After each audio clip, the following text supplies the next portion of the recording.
ব্যবস্থা করেছে, আমরা বদলির আওতা থেকে বাদ পড়েছি।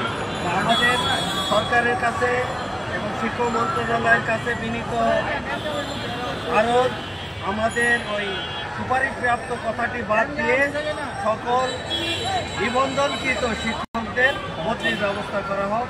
আমরা অনেকেই বিভিন্ন জায়গায়, বাংলাদেশের বিভিন্ন জায়গায় শিক্ষক চাকরি করছি 400-500-300 কিলোমিটার দূরে, যেটা আমাদের জন্য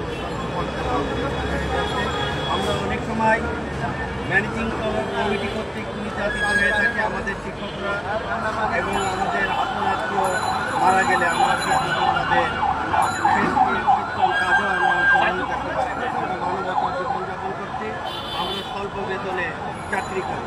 এই জন্য আমরা বিনীত আমাদের আহ্বান সরকারের কাছে এবং শিক্ষা মন্ত্রণালয়ের কাছে আমাদের দ্রুত যাতে বদলির ব্যবস্থা হয়, এই বিষয়টার জন্য আজকে আমরা পাঠদান থেকে বিরত থেকে অর্থমার্জিক পরীক্ষা আছে, সেখান থেকে আমরা সেই কাজ থেকে বিরত থেকে আজকে আমরা এইখানে উপস্থিত হয়েছি।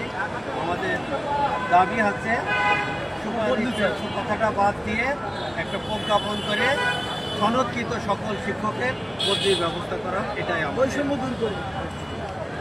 একটাই দাবি আমাদের